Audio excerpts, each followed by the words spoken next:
ইহুদিরা এটা ভালো করে খেয়াল করে যে দেখতো এরা কি সেই মুসলমানের বাচ্চা।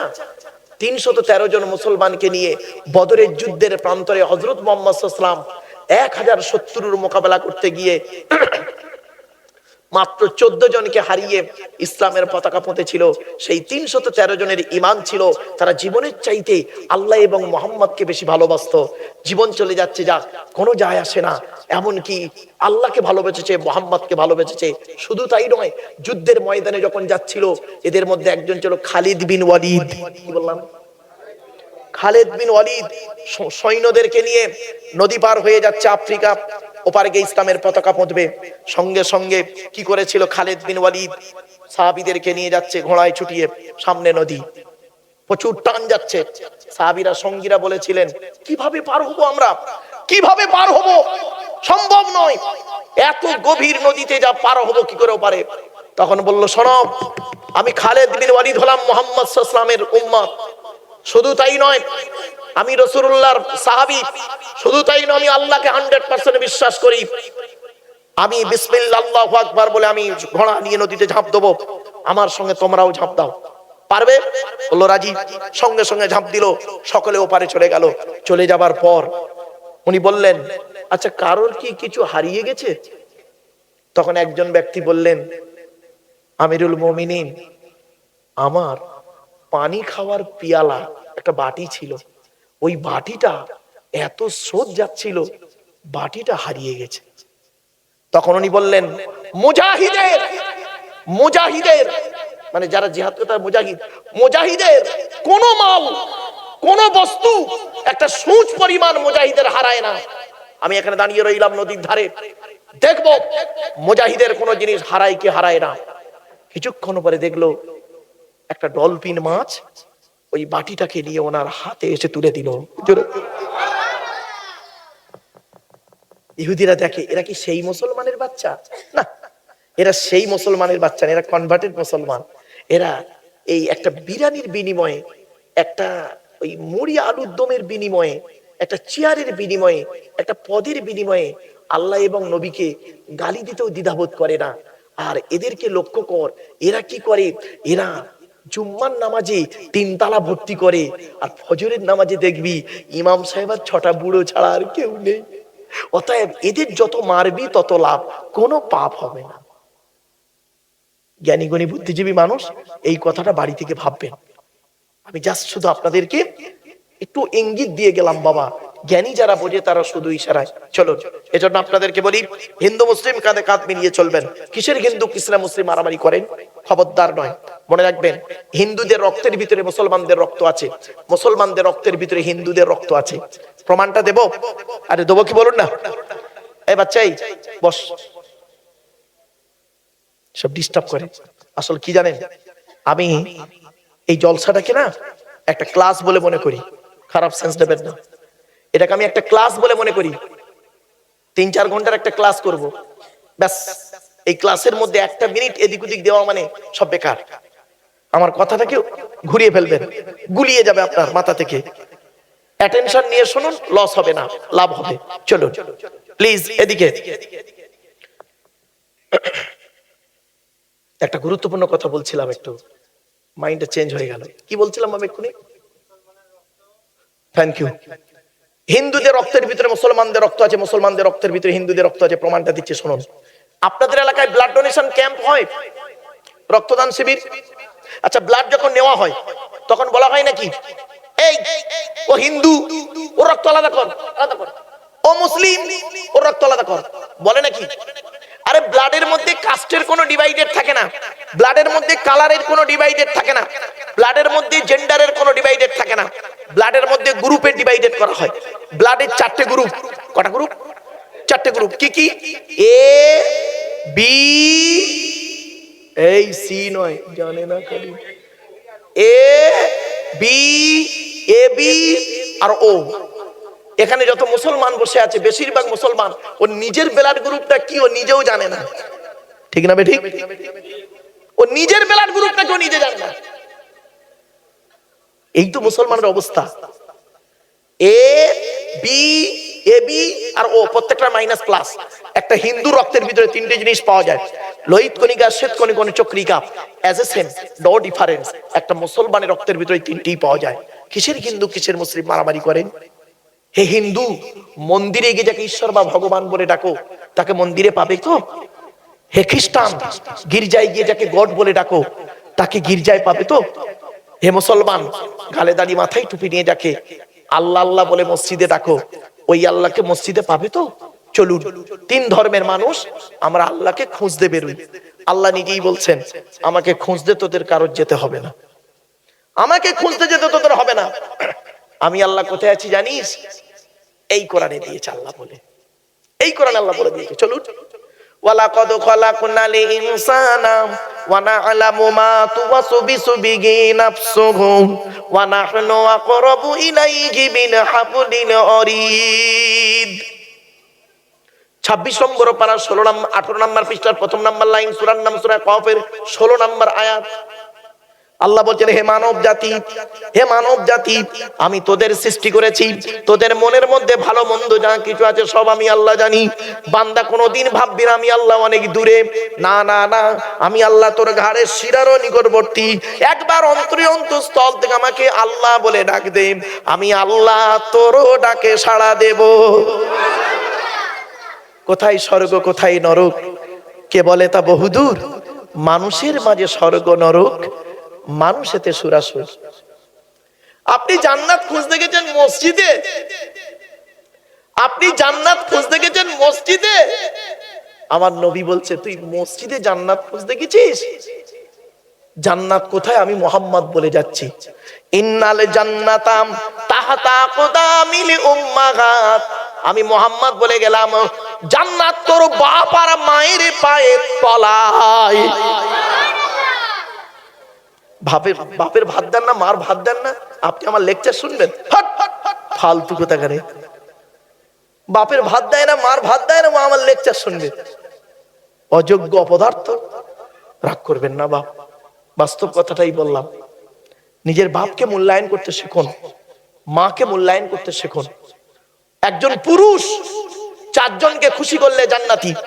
কজন কজন? 4 জন। কে কে? 1 নাম্বার পুরুষ, তুমি তোমার রব আল্লাহকে খুশি করো, অর্থাৎ কোরআন মোতাবেক জীবন যাপন করো। 2 নাম্বার পুরুষ, তুমি তোমার নবীকে খুশি করো, অর্থাৎ নবীর হাদিস মোতাবেক সুন্নাহ মোতাবেক জীবন যাপন করো। 3 নাম্বার পুরুষ, তুমি তোমার জন্মদাতা বাপকে খুশি করো। 4 নাম্বার পুরুষ, তুমি তোমার পেটে ধরা মাকে খুশি করো। বাস্তব কথা বললাম, ছোট্ট একটা উদাহরণ দিচ্ছি, রাগ করবেন না কেউ। হযরত মুহাম্মদ সাল্লাল্লাহু আলাইহি ওয়াসাল্লাম একদিন মসজিদে বসে আছেন, এলাকার সবথেকে ধনী লোকটা আসছেন। লোকটার নাম ছিল আমর জামু। কি বললাম বাবা একটু বলেন? আমর জামু রাদিয়াল্লাহু তাআলা আনহু। উনি ওহুদের যুদ্ধে শহীদ হয়েছিলেন। ওনার শহীদ হওয়ার 35 বছর পরে ওনার কবর থেকে যখন লাশটা তোলা হয়, শুনে নিন, উনি যখন শহীদ হলেন ওহুদের যুদ্ধে 35 বছর পরে যখন ওনার লাশটা কবর থেকে তোলা হয়, 35 বছর আগে যেদিন উনি শহীদ হয়েছিলেন, এই কপালে তীর লেগেছিল। কপালে তীর লেগে উনি শহীদ হয়েছিলেন।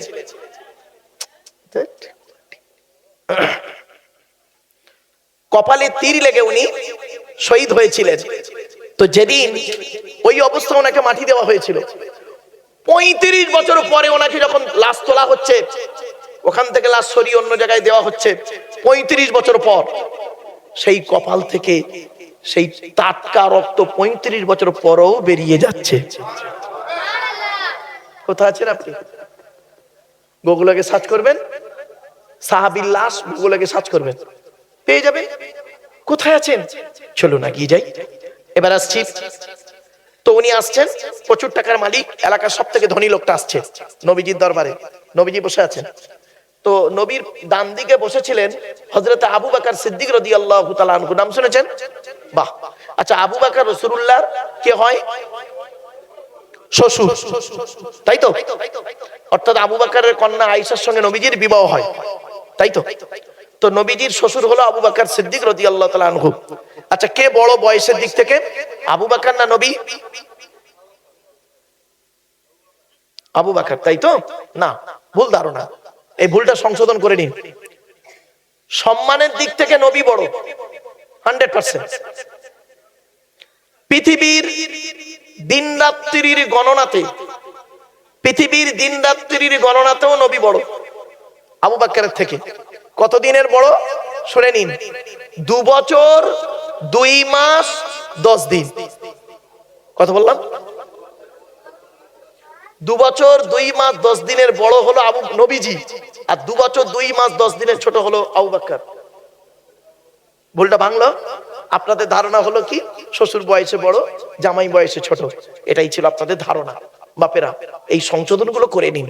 চলো, আল্লাহর পরিচয় 4টে কি কি আল্লাহ নিজেই বললেন, কুল নবী তুমি বলো, হুয়াল্লাহু আহাদ, সে আল্লাহ হলেন একক। 2 নাম্বার আল্লাহুস সামাদ, আল্লাহ হলেন অমুখপেক্ষী, আল্লাহ কারোর মুখপেক্ষী নন, সারা পৃথিবী তার মুখপেক্ষী। 3 নাম্বার লাম ইয়ালিদ ওয়া লাম ইউলাদ, আল্লাহ কাউকে জন্ম দেয়নি, আল্লাহ কেউ জন্ম দেয়নি। 4 নাম্বার ওয়া লাম ইয়াকুল লাহু কুফুয়ান আহাদ, আল্লাহর সমকক্ষ কেউই নেই। এই হলো আল্লাহর 4টে পরিচয়। আচ্ছা বাপেরা, এই যে সূরাটি আমি পড়লাম, এই সূরাটি আপনাদের অনেকের মুখস্থ নেই। তা পড়লাম কেন? 4টে কারণ, কমসে কম 4টে পয়েন্ট। 1 নাম্বার এই সূরাটি যে আল্লাহর পরিচয় সেটা জানিয়ে দিলাম। 2 নাম্বার এই সূরাটি আরবি ভাষায় বাংলায় অর্থ করে বলে দিলাম। 3 নাম্বার এই সূরাটির মধ্যে 4টে ধর্ম বেরিয়েছে, ইসলাম, ইহুদি, খ্রিস্টান, মুশরিক, 4টে ধর্ম বেরিয়েছে। 4 নাম্বার পয়েন্ট, আল্লাহর নবী বলেন কোন ব্যক্তি যদি কুল হুয়াল্লাহ সূরা 3 বার পাঠ করে, কবার 3 বার যদি কুল হুয়াল্লাহ সূরা কোন ব্যক্তি পাঠ করে, ওই ব্যক্তির আমলনামায় 1 খতম কোরআন শরীফ পড়ার সওয়াব আল্লাহ লিখে দেবে। রাতের বেলা ঘুমানোর আগে ওযু করে ঘুমাবেন। কুল হুয়াল্লাহ সূরা যদি 3 বার পাঠ করেন, কুল আউযু বিরাব্বিল ফালাক যদি 1 বার, কুল আউযু বিরাব্বিন নাস 1 বার, দরুদ শরীফ কয়েকবার, আর সূরা ফাতিহা 1 বার, কুল ইয়া আইয়ুহাল কাফিরুন 1 বার, আয়াতুল কুরসি যদি 1 বার পড়ে নিজের গায়ে, স্ত্রীর গায়ে, ছেলের গায়ে, নাতির গায়ে যদি ফুঁক দেন, ওই বাড়িতে জিন ভূত পরি জাদু বান্টনা কিছুই লাগবে না। আপনি তো তা করবেন না, আপনি তা করবেন না। ইসলাম চাই শেখাতে, আর আপনি চান শুনতে, ঠিক না বিটি? ইসলাম শেখাতে চায় আর আপনি পরনির্ভরশীল হয়ে শুনতে চান। এজন্য আমি প্রত্যেক জায়গাতে বলি আপনারা কোরআন পড়া শিখুন। সবথেকে ভালো লাগছে এখানে মহিলাদেরকে শিক্ষার ব্যবস্থা আছে, কোরআন শেখানোর ব্যবস্থা আছে, পুরুষদেরও কোরআন শেখানোর ব্যবস্থা আছে। বাস্তবটাই বললাম, খুব ভালো লাগলো। চলুন এগিয়ে যাই। এবার আসছি, সৃষ্টিকর্তা আল্লাহ বললেন আমি আল্লাহ তো দেহের মধ্যে 4টে জিনিস দিয়েছি গুরুত্বপূর্ণ। কটা? আমাদের দেহের মধ্যে 4টে জিনিস আছে খুবই গুরুত্বপূর্ণ। আজকের বাড়ি যাবেন আপনারা, বাড়িতে গিয়ে আপনার দেহের এই 4টে জিনিসকে যত্ন করবেন। যদি একটা খারাপ হয় আপনি মারা যাবেন, আর 4টে যদি একসঙ্গে খারাপ হয় সঙ্গে সঙ্গে মরে যাবেন। 4টে কি কি শুনে নিন। 1 নাম্বার আল্লাহ বলছেন তোর ব্রেন দিয়েছি। ব্রেন, উল্টো পাল্টা চিন্তা করিস না, লোকের গোঁজা মারিস না, ভালো চিন্তা করবি, কোরআন নিয়ে গবেষণা করবি, ভাববি, আমার সৃষ্টি জগৎ নিয়ে ভাববি, আমি আল্লাহ তোর মেধা শক্তি বাড়িয়ে দেব। আর লোকের গোঁজা মারার চেষ্টা করবি, তোর আরো ক্ষতি হবে। আল্লাহ বলছেন তোর ব্রেন দিয়েছি।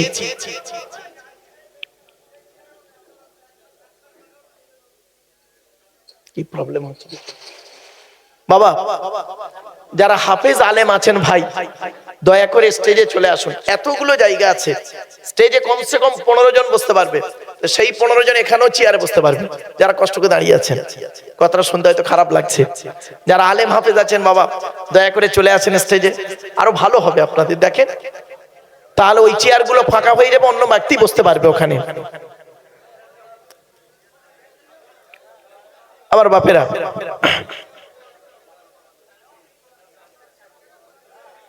কারণ রাস্তা বন্ধ করবেন না, কারণ কোনো ব্যক্তি যদি যেতে গিয়ে যদি অসুবিধা হয়, সে নিজ ধর্মের হোক আর পর ধর্মের হোক, তাহলে সে খারাপ কমেন্ট করে ফেলবে, ঠিক না বেঠিক? বাজে কমেন্ট করবে, সে নিজের ধর্ম হোক আর অন্যের ধর্মের লোক হোক, রাস্তায় যদি তার যেতে অসুবিধা হয় ফট করে বাজে কমেন্ট করবে যে ইসলাম ধর্মের আদর্শ এইরকম, মানুষের কষ্ট দিয়ে এইরকম কাজ করে। খবরদার, ইসলাম কোনোদিন কাউকে আঘাত দেয়নি, মনে রাখবেন। ইসলাম প্রতিহত করেছে। কিছু বুঝতে পারছেন আমার ভাষা? এটা মাথায় রাখুন, এই শব্দগুলো মাথায় রাখবেন। চলো এবারে আসছি, আল্লাহ বলছেন তোর ব্রেন দিয়েছি, ব্রেনটাকে ভালো চিন্তা কর। তা ভালো চিন্তা আমি দু একটা উদাহরণ দেবো। এই দেখেন, আল্লাহ বলছে তোর ব্রেন দিলাম। হাওড়া জেলার মানুষ, একবার ভাবলি না তুই যে খাবারটা খেলি 22 ফিট লম্বা নাড়ির ভিতর দিয়ে, কত ফিট? 22 ফিট লম্বা নাড়ির ভিতর দিয়ে পচিয়ে পচিয়ে পচিয়ে পচিয়ে পচিয়ে পচিয়ে ইউরিন মানে পেচ্ছাপটাকে সামনের দিক দিয়ে বের করলি, স্টুল পায়খানাটাকে পেছন দিক থেকে বের করলি, আর ভিটামিনটাকে শিরা উপশিরার মধ্য দিয়ে শরীরটাকে ভালো রাখলি। তো সিস্টেমটা কি? মুখ দিয়ে খাবি, পেছন দিয়ে বের করবি, এটাই তো সিস্টেম। কিন্তু এই পৃথিবীতে একটা প্রাণী তৈরি করেছি, মুখ দিয়ে খায়, মুখ দিয়ে বের করে দেয়। কিছু বুঝতে পারছেন? আল্লাহ বলছে তুই একবার ভাবলি না, হাওড়া জেলার মানুষ একবার ভাবলি না তুই যে খাবারটা খেলি 22 ফিট লম্বা নাড়ির ভিতর দিয়ে বের করলি, আর এই পৃথিবীতে একটা প্রাণী তৈরি করেছি, নাম হলো তার পিঁপড়ে। পিঁপড়ে সেও খেয়ে হজম করে বের করে, তার কত ফিট লম্বা নাড়ি আছে? একটা কেঁচো, কেঁচো কেঁচো বোঝেন? কেঁচো সেও খেয়ে হজম করে বের করে, তার কত ফিট লম্বা নাড়ি আছে? আল্লাহ বলছে তোরা একবার ভাবলি না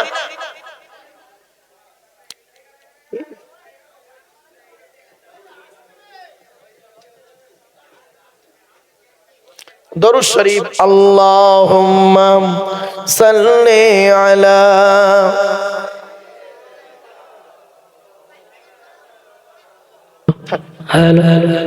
কথাটা বলি ভাই, চুপচাপ বসে যায়।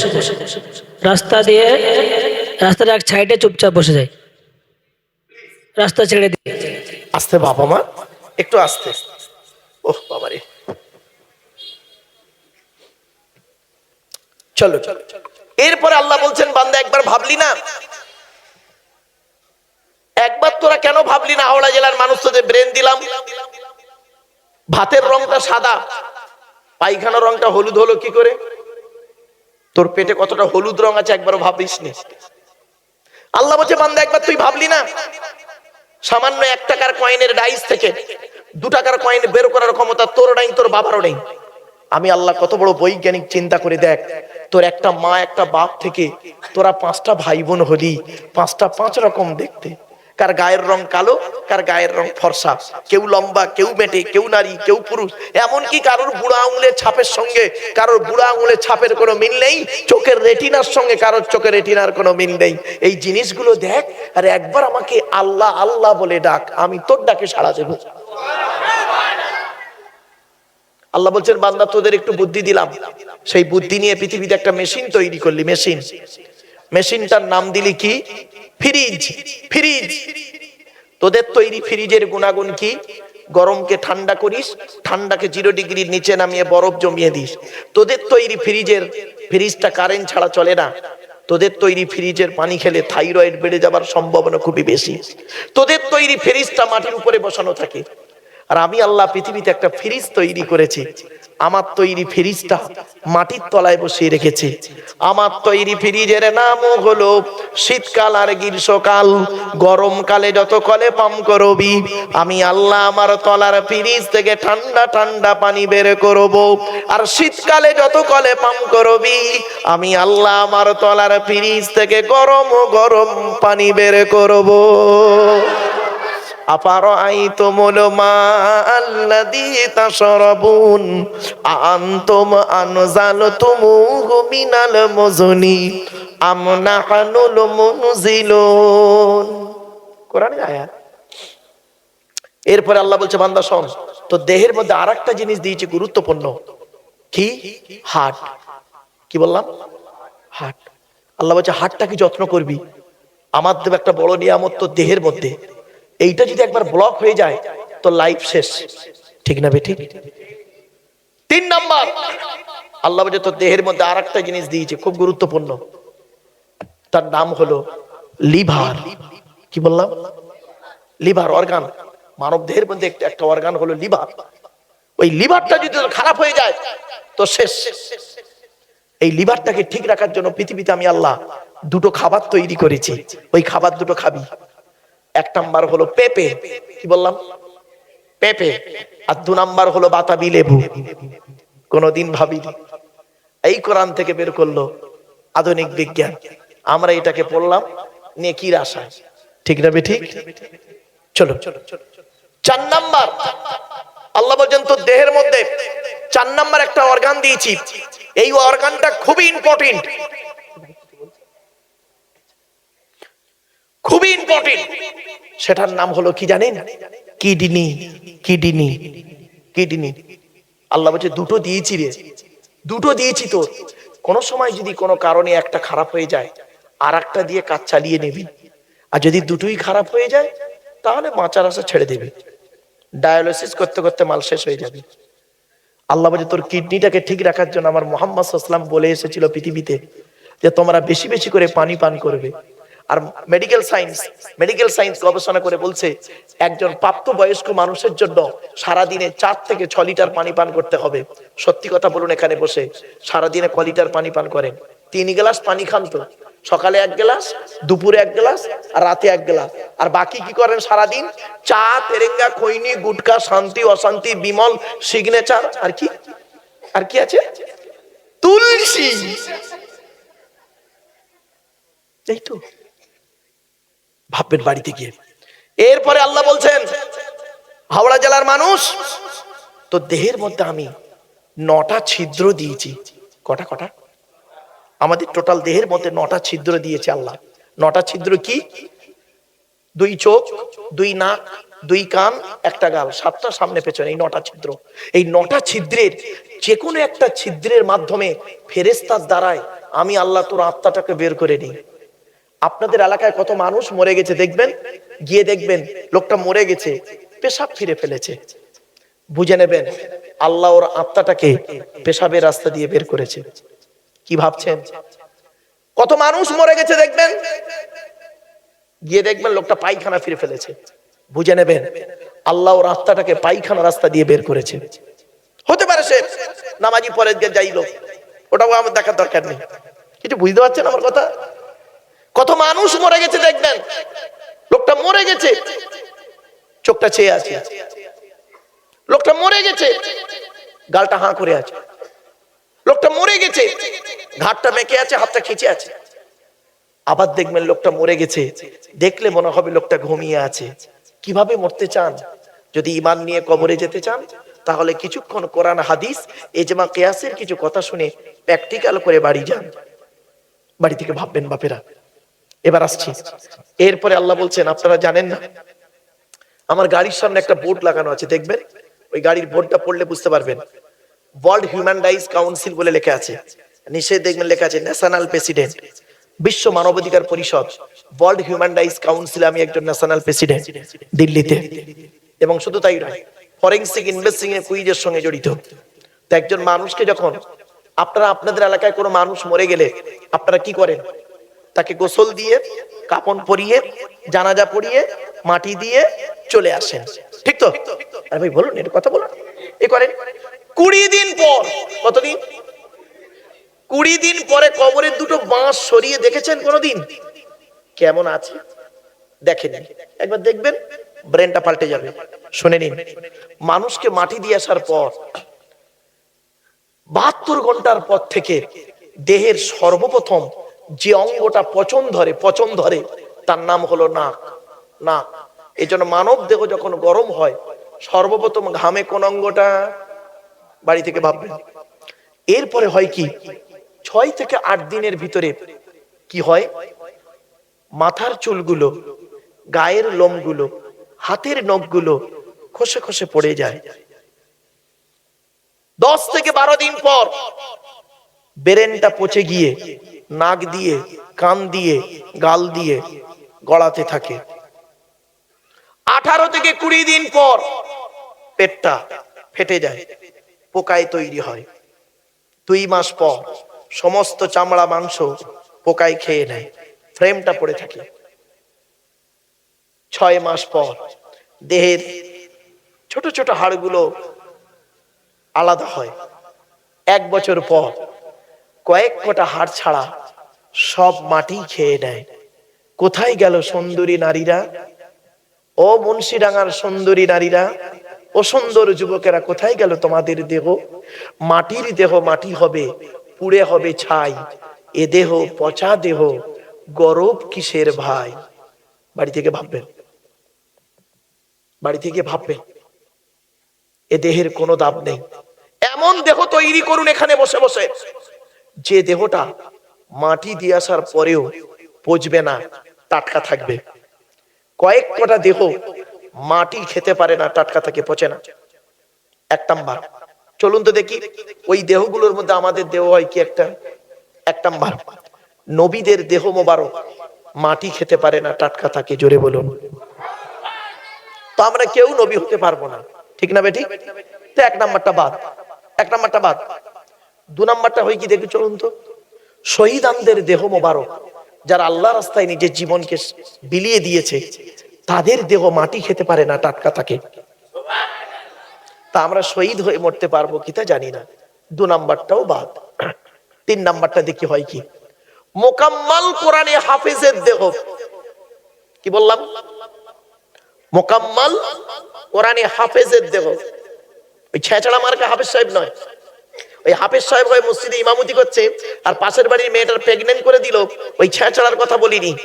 এজন্য প্রফেট মুহাম্মদ সাল্লাল্লাহু আলাইহি ওয়াসাল্লাম বলেছিলেন, the messenger of Allah peace be upon him said, the best are you those with good manner. নবী বলেন, তোমাদের মধ্যে উত্তম ব্যক্তি ওই লোকটা যার ক্যারেক্টার, চরিত্র ভালো, ওই লোকটাই হলো উত্তম ব্যক্তি। একজন উকিল, ব্যারিস্টার, মাস্টার, ডাক্তার, মোল্লা, মৌলভী সাহেব, পীর সাহেব, দরবেশ সাহেব, আমির সাহেব, মুফতি সাহেবের যদি চরিত্র খারাপ হয়, আর একজন টোটোওয়ালার চরিত্র যদি ভালো হয়, টোটোওয়ালাটাই হলো আল্লাহর কাছে প্রিয় ব্যক্তি। Many loss is something loss. Health loss is nothing loss, but character loss is everything loss. মানুষের যদি টাকা চলে যায়, ইনকাম করলে টাকাটা আবার ফিরে আসবে। মানুষের যদি শরীর চলে যায়, ভালো মন্দ খেলে শরীরটাও ফিরে আসবে। কিন্তু বন্ধু, মানুষের যদি চরিত্র চলে যায়, চরিত্র কিন্তু আর ফিরে আসবে না। তাই মুহাম্মদ সাল্লাল্লাহু আলাইহি ওয়াসাল্লাম বলেছিলেন, বুখারীর হাদিস, আল্লাহর নবী বলেছিলেন, তোমরা আমাকে 2টো জিনিসের গ্যারান্টি দাও, 2টো জিনিসের গ্যারান্টি দাও, আমি মুহাম্মদ তোমাদের জান্নাতের গ্যারান্টি দিয়ে যাব। সাহাবীরা বলেছিলেন, 2টো জিনিস কি বলুন? জীবনে তো অনেক জিনিসের গ্যারান্টি দিয়েছি, আর 2টো জিনিস চান তো বলুন, 2টো জিনিস কি? 1 নাম্বার নবী বলেছিলেন, 2 ঠোঁটের মাঝখানে এই জিভের গ্যারান্টি দাও। হারাম খাবার খাওয়া থেকে জিভটাকে ঠিক করো, বাজে ভাষা বলা থেকে জিভটাকে ঠিক করো, পরনিন্দা পরচর্চা করা থেকে জিভটাকে ঠিক করো। 1 নাম্বার। সাহাবীরা পুরো চুপ। পেছন থেকে একজন বললেন, আর একটা কি বলুন? নবীজি বললেন, 2 রানের বীজখানে, 2 রানের বীজখানে লজ্জাস্থানের গ্যারান্টি দাও। 2 ঠোঁটের মাঝখানে, 2 রানের বীজখানে, এই 2টো জিনিসের গ্যারান্টি তোমরা আমাকে দাও, আমি মুহাম্মদ তোমাদের জান্নাতের গ্যারান্টি দিয়ে দেবো। যান এবার বাড়ি চলে যান। এবার কেউ যদি বাড়ি যেতে চান যেতে পারেন, যান বাড়ি চলে যান। গিয়ে দেখবেন, হয় চাচার নিচে খারাপ, নয় চাচার উপর খারাপ। ঠিক না বে? ঠিক? ভুল বললাম না? উদাহরণ দেবো 2টো, দেবো। হুকুমের কারেন্ট নিয়ে চাচা আমার পাখা চালিয়ে তাহাজ্জুদের নামাজ পড়ছে। চুরি করা কারেন্টে পাখা চালিয়ে তাহাজ্জুদ। রাগ করবেন না। মায়ের ওষুধ কেনার পয়সা দেয় না, শাশুড়ির হজে নিয়ে যাচ্ছে। কিছু বুঝতে পারছেন? আল্লাহ নবী বলেছেন, লানাল্লাহু মান সারাকা মানারাল আরদি, ওই সমস্ত লোকেরা জাহান্নামে যাবে যারা জমির আল চুরি করে করে জমি বাড়িয়ে নেয়। কত আলচোর চাচার বেটা এখানে বসে আছে, আল্লাহই ভালো জানে। রাগ করবেন না, অতি বাস্তব কথাটাই বললাম। এই এই ফেরেশতা দুটো গন্ডগোল করছে, ওদের তোরা স্টেজে চলে আয়, চলে আয়, আয় চলে আয়। চলেন চলিয়ে যা, টেনশন। চলুন একটু মাঝে মাঝে একটু হাসির ছলে কথা বলি। কেন? হাওড়া জেলার মানুষ বাবা, 1994 সাল থেকে বাস করছি। ভারতবর্ষ, নেপাল আর বাংলাদেশ, 32টা বছর কেটে গেল। একটা এক্সপিরিয়েন্স তো থাকবে। আপনারা বিরিয়ানি খেতে ভালোবাসেন, মাঝে মাঝে স্যালাড খান না? বলুন না, স্যালাডটা খান কেন? মুখটা ছেড়ে যাবে, বিরিয়ানিটা খেতে পারবেন। তো আমি ওয়াজের মাঝে মাঝে একটু করে স্যালাড দেবো, কখনো শশা কুচে দেবো, ধনে পাতা কুচে দেবো, কাঁচা লঙ্কা কুচে দেবো, লেবু চটকে দেবো। টেনশন নেবেন না, চলো না এগিয়ে যাচ্ছি। এবার আসছি, এরপরে আসছি, আল্লাহ বলছেন তোর দেহের মধ্যে আমি তিনটে জিনিস দিয়েছি আলাদা। কটা কটা কটা? তিনটে জিনিস আলাদা। এক নম্বর কি? ব্লাড গ্রুপ আলাদা। ব্লাড গ্রুপ আলাদা। রাগ করবেন না, আমি এই জন্য ভারতবর্ষ, নেপাল, বাংলাদেশে লেকচার দিতে গিয়ে বলি, বিভিন্ন জেলায় বিভিন্ন রাজ্যে লেকচার দিতে গিয়ে বলি, হিন্দু মুসলিম কাঁধে কাঁধ মিলিয়ে চলুন। কিসের হিন্দু কিসের মুসলিম মারামারি করেন? আপনি কি জানেন সৃষ্টিকর্তার আরাধনা উপাসনার পদ্ধতিটা আমাদের আলাদা হতে পারে। মানুষ হিসেবে প্রত্যেকেই কিন্তু আমরা আদমের সন্তান, ঠিক না বেঠিক? অবাক হয়ে যাবেন, একজন কলেজের প্রফেসর, ব্রাহ্মণ ঘরের সন্তান, কলেজের প্রফেসর আমাকে ফোন করেছে, আমার কাছে এসেছেন, এসে বলছেন স্যার আমি একজন হিন্দু ব্রাহ্মণ ঘরের সন্তান, আমি এক কলেজের প্রফেসর, হিস্টরি প্রফেসর, ইতিহাসের প্রফেসর। বললাম থ্যাংক ইউ। বলছে আমি আপনার ওয়াজ প্রতিদিন, আমি এবং আমার ওয়াইফ প্রতিদিন শুনি, আপনার এমন কোন ওয়াজ নেই আমার মুখস্থ নেই। আমি তো অবাক হয়ে গেছি। তো বলছে আমি কোরআনও পড়ি। 5খানা তফসিরের নাম বললো, কোরআনের ব্যাখ্যা 5 রকম ওনার কাছে আছে। আপনি কি ভাবছেন আপনার বাড়িতে তো একটাও নেই? 5 রকম তফসিরের নাম বললেন, এই ব্যাখ্যাগুলো আছে আমার কাছে, আমি পড়ি। তো আমি গোটা কোরআন পড়ে একটা প্রশ্ন আমার মাথায় জেগেছে, তো আপনাকে এই প্রশ্নের উত্তরটা আপনার কাছে পাবো আশা করছি, তাই আপনার কাছে এলাম। বলুন, প্রশ্নটা শুনলে চমকে যাবেন, শুনুন। বলছেন কোরআন পড়ে দেখলাম মদ খাওয়া হারাম, সুদ খাওয়া হারাম, শূকরের মাংস খাওয়া হারাম, ব্যভিচার করা হারাম। বললাম হ্যাঁ। বলছে এটা কাদের জন্য হারাম? যারা আল্লাহ এবং নবীকে বিশ্বাস করে তাদের জন্য হারাম। আমি তো আল্লাহ এবং নবীকে বিশ্বাস করি না, তা আমি যদি মদ খাই, সুদ খাই, শূকরের মাংস খাই, তাহলে আল্লাহ কেন আমাকে শাস্তি দেবেন কিয়ামতের মাঠে? আমাকে খাওয়ার কথা তো বলিনি।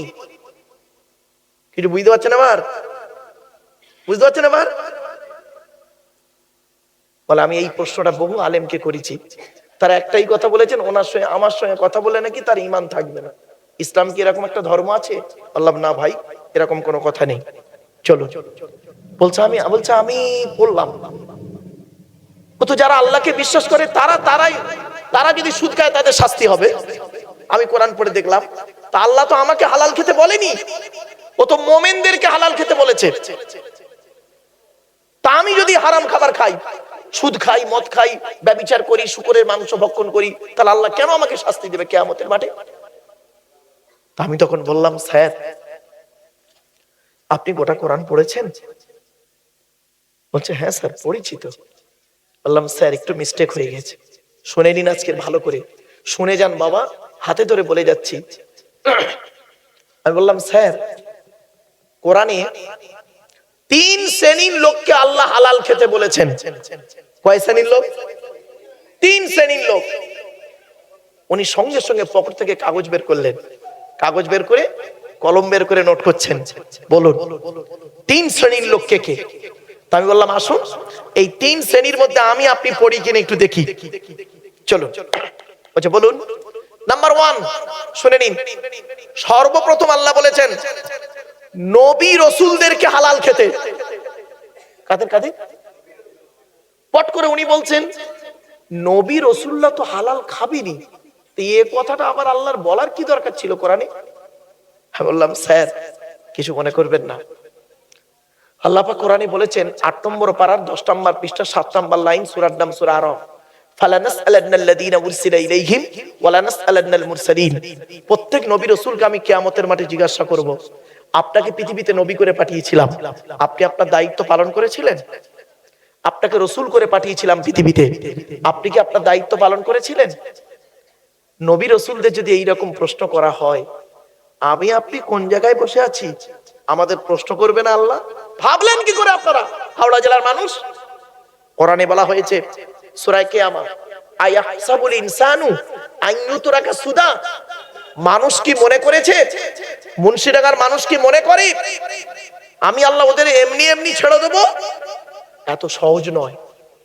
কড়ায় গন্ডায় হিসাব নেব, হিসাব নেওয়ার পরে যদি আমি আল্লাহ বুঝি তো ছাড়বো, আর ভালো বুঝি তো ছাড়বো, আর যদি সন্দেহ যদি বুঝেছি সঙ্গে সঙ্গে বলবো দাঁড়া তোর আরো হিসাব আছে। কোথায় আছেন আপনি?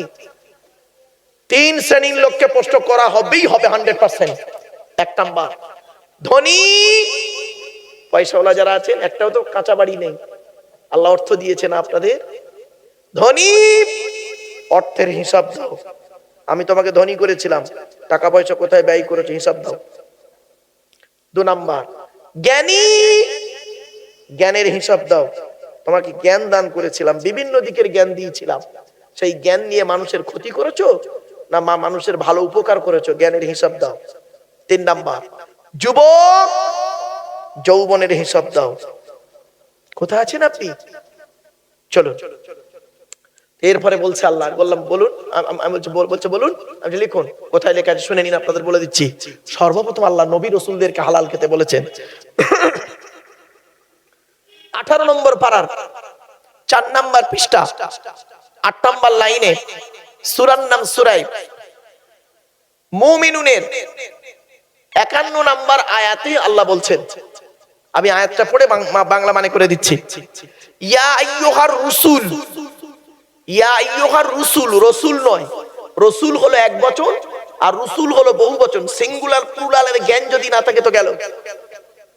ইয়া আইয়ুহার রাসূল, হে রাসূলগণ, কুলু মিনাত তাইয়্যিবাতি ওয়া আমালু সলিহা, আপনারা পৃথিবীতে, আল্লাহ বলছেন হে রাসূলগণ আপনারা পৃথিবীতে হালাল খাবার খান, ভালো ভালো খাবার খান, হালাল খাবার খান, আর পৃথিবীতে ভালো ভালো কাজগুলো করুন। তখন উনি আমাকে কি বলছে শুনবেন, উনি বলছেন স্যার আমি নবীও নই রাসূলও নই। আমিও বললাম স্যার আমিও নবীও নই রাসূলও নই, তাহলে 1 নাম্বারটা বাদ। বলে বললেন, আমার উপকার হলো, নোট করলাম। 2 নাম্বারটায় পড়েন কি দেখি, চলো। যারা আল্লাহকে বিশ্বাস করে, নবীকে বিশ্বাস করে, ইসলামিক পরিভাষায় তাদেরকে বলে মুমিন। কি বললাম বাবা? তো আপনারা আল্লাহ নবীকে বিশ্বাস করেন তো? আপনারা মুমিন? চলুন আমরা মুমিন, আমাদের সম্পর্কে কোরআনে কি বলছে দেখি। 2 নম্বর পারা 4 নাম্বার পৃষ্ঠা 14 নাম্বার লাইনে সূরার নাম সূরা বাকারা 172 নাম্বার আয়াতে আল্লাহ বলছেন, ইয়া আইয়ুহাল্লাযীনা আমানু, হে ঈমানদার বান্দাগণ, কুলু মিন তাইয়্যিবাতি মা রাযাকনাকুম, আমার দেওয়া হালাল রিজিকগুলো তোমরা ভক্ষণ করো। তখন উনি আমাকে বলছেন স্যার আমি মুমিন নই। কিছু বুঝতে পারছেন? ওটা আপনি বিশ্বাস করবেন আপনার জন্য, ওটা আমার জন্য না। বললাম থ্যাংক ইউ, এটা আমার জন্য। এবার চলুন আপনারটা পড়ে কিনা দেখি। 3 নাম্বারটা, এইটাই হচ্ছে ইম্পর্টেন্ট, এই কথাটা বলার জন্য আপনাদের এত কষ্ট করলাম। চলুন, কোরআনে বলা হয়েছে মানব জাতিকে আল্লাহ হালাল খেতে বলেছেন। কাকে কাকে? আমি বললাম স্যার আপনি কি মানব জাতির মধ্যে আছেন? বুঝ হ্যাঁ। আমি আপনি কি ওইটা বিশ্বাস করেন নাকি ম্যাঙ্কি থেকে ম্যান, বাঁদর থেকে মানুষ? বুঝছে না না না, এটা আমি বিশ্বাস করি না। ম্যাঙ্কি থেকে ম্যান, ম্যাঙ্কি মানে বাঁদর, ম্যাঙ্কি থেকে ম্যান, এটা বিশ্বাস করেন? বলছে না না না না, আমি আদমের সন্তান, আমি একজন মানব জাতি, মানব জাতির মধ্যে একজন। বললাম স্যার আপনি মানব জাতি যদি হন, এই কোরআনে বলা হয়েছে মানব জাতিকে হালাল খেতে, সে হিন্দু মুসলিম জৈন ব্রাহ্মণ খ্রিস্টান কুলি সাঁওতাল বাগদি দুলে সকলকে হালাল খেতে বলেছেন। এটা বললেন কি করে, কোথায় আছে? সঙ্গে সঙ্গে নোট করলাম। বললাম নোট করুন, আমি বলে দিচ্ছি। 2 নম্বর পারা 4 নাম্বার পৃষ্ঠা 8 নাম্বার লাইনে সূরার নাম সূরা বাকারার 168 নাম্বার আয়াতে বলুন, আয়াতটা পড়ছি শুনুন। ইয়া আইয়ুহান নাস, এর মানে হলো মানব, নাস মানে মানব। ইয়া আইয়ুহান নাস, হে মানব জাতি, কুলু মিম্মা ফিল আরদি হালালান তাইয়্যিবা, পৃথিবীর জমিনে তোমরা আমার দেওয়া হালাল রিজিক গুলো ভক্ষণ করো। অমনি প্রফেসরের গালে হাত। বললাম স্যার খালি শুকরের মাংস আমার খাওয়া মানা নয়, আপনারও খাওয়া মানা। পুরো থবে নে গেলে যে আমি জীবনের প্রথমে আপনি আমার চোখটা খুললেন যে মানব জাতি আমাকেও হালাল খেতে বলেছে আল্লাহ কোরআনে। আমি বললাম কোরআন কি শুধু মুসলমানদের জন্য ভাবলেন? না না না না, ভুল কথা। শুনে নিন, কোরআন কাদের জন্য এসেছে? 2 নম্বর পারা 7 নম্বর পাশা 7 নম্বর পৃষ্ঠা 2 নম্বর লাইন, সূরার নাম সূরা বাকারা। হুদাল্লিন নাস, মানুষের হেদায়েতের জন্য, মানব জাতিকে সঠিক পথে চালনা করানোর জন্য কোরআন এসেছে। অবাইয়িনাতিম মিনাল হুদা ওয়াল ফুরকান, ন্যায় আর অন্যায়কে পৃথক করার জন্য কোরআন নাযিল হয়েছে। আমি বললাম স্যার আপনি কি বিশ্বাস করেন মুহাম্মদ সাল্লাল্লাহু আলাইহি ওয়াসাল্লাম শুধু মুসলমানদের নবী? মুহাম্মদ সাল্লাল্লাহু আলাইহি ওয়াসাল্লাম শুধু মুসলমানদের নবী নয়, শুনে নিন, মুহাম্মদ সাল্লাল্লাহু আলাইহি সাল্লাম হলেন কুল কায়নাতের রাসূল নবী। তার প্রমাণ কোরআনে। 9 নম্বর পারার 9 নম্বর পৃষ্ঠার একবারে 11 নম্বর লাইন, সূরার নাম সূরা আরাফের মধ্যে আল্লাহ বললেন, কুল, নবী তুমি বলো, ইয়া আইয়ুহান নাস, হে মানব জাতি, হিন্দু মুসলিম জৈন ব্রাহ্মণ কেউ বাদ নেই, হে মানব জাতি, ইন্নী রাসূলুল্লাহি ইলাইকুম জামিয়া, আল্লাহ পাক মুহাম্মদকে কুল কায়নাতে রাসূল নবী করে পাঠিয়েছে, যেন মুহাম্মদ সাল্লাল্লাহু আলাইহি ওয়াসাল্লামকে সকলে ফলো করতে পারে। আপনি মুহাম্মদ সাল্লাল্লাহু আলাইহি ওয়াসাল্লামের 2-4টা হাদিস নিয়ে আলোচনা করেন, করে মুহাম্মদ সাল্লাল্লাহু আলাইহি ওয়াসাল্লামকে কিছু মানেন কিছু মানেন না, তার কথা মতো চলেন না, তার জন্য মুহাম্মদ সাল্লাল্লাহু আলাইহি ওয়াসাল্লাম দায়ী? তার জন্য কোরআন দায়ী? তার জন্য কোরআন দায়ী নয়। ছোট্ট একটা উদাহরণ দিচ্ছি, রাগ করবেন না। আমি একটা কথা বলতে বলতে চলে গিয়েছিলাম অনেক দূরে, অনেক দূর চলে গিয়েছিলাম, প্রায় কোলাঘাটে পৌঁছে গিয়েছিলাম, আবার ব্যাকে ঘুরে চলে এলাম। চলুন, সেটা কি আপনাদেরকে বলেছিলাম, ইহুদিদের সংখ্যা বেশি না মুসলমানদের সংখ্যা বেশি? মনে পড়ছে? এখান থেকে চলে গিয়েছিলাম অনেক দূরে। চলুন, বর্তমানে কারা মার খাচ্ছে বেশি? কারণ কি? কারণ কি শুনে নিন। মুসলমানরা সব দিকে পিছিয়ে, লেখাপড়ায় পিছিয়ে, চিন্তা গবেষণায় পিছিয়ে, মানে টেকনোলজিতে পিছিয়ে, সব দিকে পিছিয়ে। রাগ করবেন না, ছোট্ট একটা উদাহরণ দিচ্ছি, শুনে নিন, চমকে যাবেন। ইহুদিদের একটা কিতাব আছে, কিতাবটার নাম হলো তালমুদ। কি বললাম বাবা? তালমুদ। ইহুদিদের একটা কিতাব, কিতাবের নাম হলো তালমুদ। ওই কিতাবে লেখা আছে, হে ইহুদিরা, তোমরা মুসলমানদের সঙ্গে পারবে না, মুসলমানদের সঙ্গে তোমরা পারবে না। কবে থেকে? কবে থেকে পারবো না? যেদিন তোমরা দেখবে, মুসলমানদের লক্ষ্য রাখবে, যেদিন মুসলমানদের দেখবে জুম্মার নামাজের জামাত ফজরের নামাজের জামাতের সমান হবে। কিছু বুঝতে পারছেন কথাটা? তার মানে মুসলমানদের যেদিন দেখবে জুম্মায় যত লোক নামাজ পড়ছে, তত লোক যেদিন ফজরের নামাজে হাজির হবে, সেই দিন তোমরা বুঝে নেবে আজ থেকে আমরা আর মুসলমানদের সঙ্গে পারবো না। শিক্ষা দীক্ষা চিন্তা ভাবনা গবেষণায় টেকনোলজিতে সব দিকে পিছিয়ে যাব।